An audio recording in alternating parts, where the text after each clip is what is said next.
Hello दोस्तों, Hindi mirror पर फिर से आपका स्वागत है। दोस्तों, आज की वीडियो में जो हम कंटेंट लेकर आए हैं सेकेंड ईयर के स्टूडेंट्स के लिए लेकर आए हैं। और जो कंटेंट आपका संबंधित है वह है समाजशास्त्र से संबंधित, यानी कि सोशलॉजी सब्जेक्ट से। और जो है क्वेश्चन बैंक है, प्रीवियस क्वेश्चन पेपर इससे पहले हम अपलोड कर चुके हैं, क्योंकि क्वेरीज आ रही थी हमारे पास कि मैडम आपने जो है प्रीवियस क्वेश्चन दे दीजिए। तो सभी स्टूडेंट्स के लिए मैं बता देती हूँ कि प्रीवियस क्वेश्चन पेपर मैंने political, sociology, eco, Hindi, history सभी के अपलोड किए हुए हैं। हाँ, ये है कि अभी मुझे 16-17 के जो हैं अभी हिंदी के ही मिले हैं, बाकी सब्जेक्ट के जैसे ही मिलते हैं मैं अपलोड कर देती हूँ।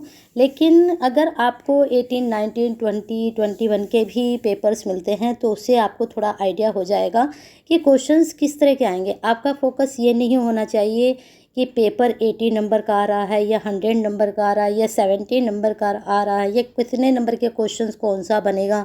आपका फोकस होना चाहिए कि क्वेश्चंस किस प्रकार से पूछे जाते हैं, आपके जो यूनिट वाइज क्वेश्चंस हैं वो किस प्रकार के बन सकते हैं। तो ये चीज़ होनी चाहिए। अगर आपके क्वेश्चंस तैयार हैं तो आप चाहे वो लॉन्ग में आ रहा है, चाहे शॉर्ट में आ रहा है, या फिर पेपर 100 का आ रहा है या पेपर 2 घंटे का है, कोई मैटर नहीं करता। मैटर करता है कि आपका जो सिलेबस के उसके अकॉर्डिंग आपकी तैयारी कितनी है। तो अपनी तैयारी अच्छे से करिए। क्वेश्चन बैंक आपको मिल रहे हैं तो अच्छे से अपनी तैयारी को रखिए। चलिए देखते हैं आज सेकेंड ईयर के जो पेपर क्वेश्चंस बने हैं प्रश्न बैंक के। पेपर का जो नाम है या आप देख लीजिए, पेपर फर्स्ट का नाम है आपके सामाजिक परिवर्तन और सामाजिक परिवर्तन की प्रक्रिया। अभी मेरे पास एक स्टूडेंट का मैसेज आया था कि मैडम हमें हिंदी में सिलेबस समझा दीजिए। तो मैं पॉलिटिकल का और हिस्ट्री का उन्होंने क्वेरी सेंड की थी, तो पॉलिटिकल और हिस्ट्री का पेपर मैं हिंदी में आपको समझाऊंगी सिलेबस। तो रात तक आपकी इसकी वीडियो भी मिल जाएगी, फ़िलहाल आप ये देख लीजिए। तो इसमें जो प्रश्न आपका यूनिट 1 से बनेगा, पहला प्रश्न बनेगा सामाजिक परिवर्तन का अर्थ बताइए और इसकी विशेषताओं की चर्चा कीजिए। नेक्स्ट क्वेश्चन बनेगा सामाजिक परिवर्तन के विभिन्न स्वरूपों की विवेचना कीजिए। सामाजिक परिवर्तन से ही क्वेश्चन बन रहे हैं। नेक्स्ट क्वेश्चन है सामाजिक परिवर्तन के विभिन्न कारकों को संक्षेप में विश्लेषण कीजिए। ठीक है, अब यहाँ सामाजिक परिवर्तन से 3 क्वेश्चन आपके बन गए हैं, तो अच्छा टॉपिक है और यहाँ से 100% आपका क्वेश्चन बनेगा। किसी प्रकार से बने लेकिन बनेगा ज़रूर। नेक्स्ट क्वेश्चन है आपका सामाजिक परिवर्तन या प्रक्रियाओं परिवर्तन के प्रकार का वर्णन करें। भारत में सामाजिक परिवर्तन में सांस्कृतिक कारकों की क्या भूमिका है, इस पर आपको चर्चा करनी है। फिर है परेतो के सामाजिक परिवर्तन के चक्रीय सिद्धांत की व्याख्या कीजिए। तो यहाँ पर 3 क्वेश्चन तो मैंने बता ही दिए हैं, बाकी इनको आप पढ़ लीजिए, यहाँ से भी आपका क्वेश्चन बन सकता है। अब आते हैं यूनिट 2 पर। यूनिट 2 में देख लीजिए किस प्रकार से क्वेश्चन निकल कर आएंगे। एक तो है बर्बर समाज से सभ्य समाज तक के आपके जो विकल्प हैं उसके चरणों का आपको वर्णन करना है विकास का। क्रांति क्या है, क्रांति के कारण लिखिए। ये प्रश्न भी बहुत अच्छा है। बर्बर समाज के जो सभ्य समाज तक का विकास है वो किस तरह से हुआ है। सामाजिक विकास और सामाजिक क्रांति के बीच अंतर स्पष्ट करना है। अंतर जरूर कर लीजिए। सामाजिक प्रकृति क्या है, क्या आधुनिक सभ्यता प्रगतिशील है, आपको इसके बारे में अपने विचार प्रस्तुत करने हैं। विकास को परिभाषित कीजिए। सामाजिक विकास के जो आयाम हैं उनका वर्णन कीजिए, जो आधार हैं उनका वर्णन कीजिए। फिर है सामाजिक गतिशीलता को परिभाषित कीजिए। सामाजिक गतिशीलता के प्रकारों का वर्णन कीजिए। अब यहाँ पर जो क्वेश्चन आपके बन सकते हैं इम्पोर्टेंट, तो 2 ही क्वेश्चन मुझे जहाँ पर ज़्यादातर यहाँ पर इम्पोर्टेंट्स नज़र आ रहे हैं। एक तो सामाजिक विकास का टॉपिक आप अच्छे से कर लीजिए, एक सामाजिक गतिशीलता प्रभार। और ये क्वेश्चन तो आप अगर आता है एग्ज़ाम में तो इसको आप खुद से भी अटैम्प्ट कर सकते हैं। अब आते हैं यूनिट 3 पर। यूनिट 3 में सामाजिक आंदोलन से आप क्या समझते हैं, इसके जो उदाहरण हैं उनकी व्याख्या आपको करनी है। नेक्स्ट है सामाजिक आंदोलन क्या है, विभिन्न प्रकार के सामाजिक आंदोलन का वर्णन कीजिए। ये प्रश्न वेरी इंपॉर्टेंट है, इसको कर लीजिए। नेक्स्ट क्वेश्चन सामाजिक आंदोलन की अवधारणा और प्रकारों पर एक लेख लिखिए और सामाजिक परिवर्तन में सामाजिक आंदोलन की भूमिका को स्पष्ट कीजिए। वेरी इंपॉर्टेंट, जरूर कर लीजिए। चलिए आगे चलते हैं यूनिट 4। अभी और भी हैं इस वाली यूनिट 3 में क्वेश्चन। प्रणाली का अर्थ परिभाषा लिखिए तथा व्यवस्था के वर्गीकरण की चर्चा कीजिए। वेरी इंपॉर्टेंट, सामाजिक व्यवस्था का अर्थ और परिभाषा लिखिए।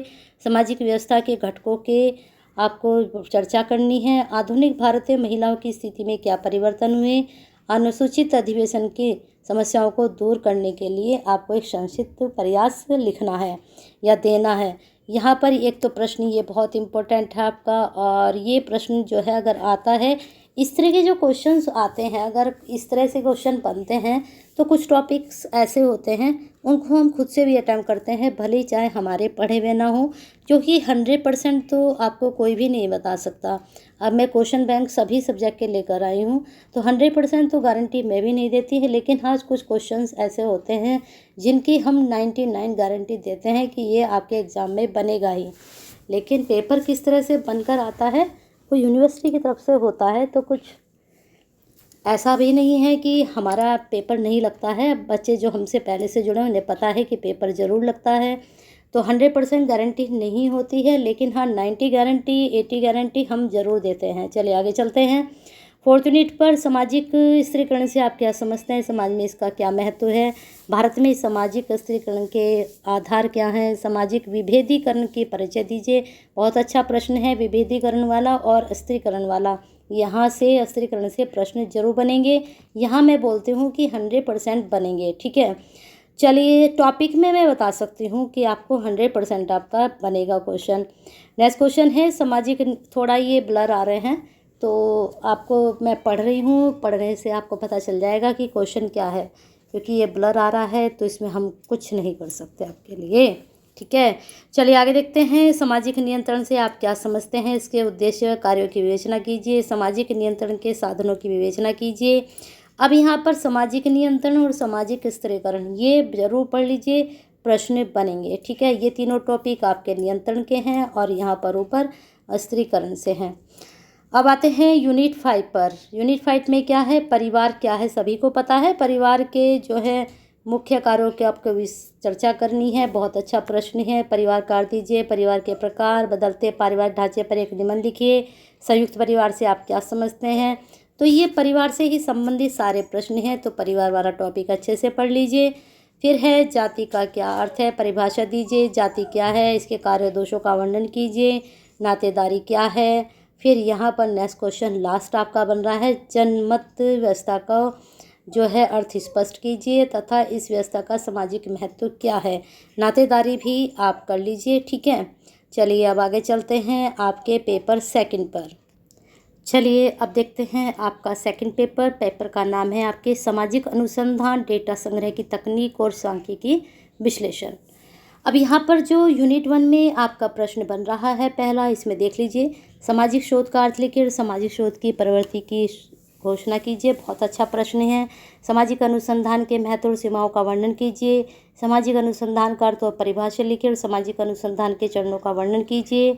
सामाजिक सर्वेक्षण से आप क्या समझते हैं, सामाजिक सर्वेक्षण की विशेषताओं का वर्णन कीजिए, सामाजिक सर्वेक्षण के मुख्य चरणों की विवेचना कीजिए और सामाजिक सर्वेक्षण के प्रमुख प्रकार। सारे ही प्रश्न बहुत ही महत्वपूर्ण हैं। अब इसमें हम क्या छोड़ें और क्या याद करें, बहुत अच्छे प्रश्न हैं सारे। यूनिट 2 में चलिए, यूनिट 2 में है सामाजिक घटनाओं की प्रकृति की मुख्य विशेषताओं का वर्णन कीजिए। सामाजिक आपके जो परिघटनाएं हैं उनके वैज्ञानिक अध्ययन में कौन कौन सी कठिनाइयाँ आती हैं उसकी विवेचना करनी है। वस्तुनिष्ठता से आप क्या समझते हैं, सामाजिक अनुसंधान में इसका क्या महत्व है।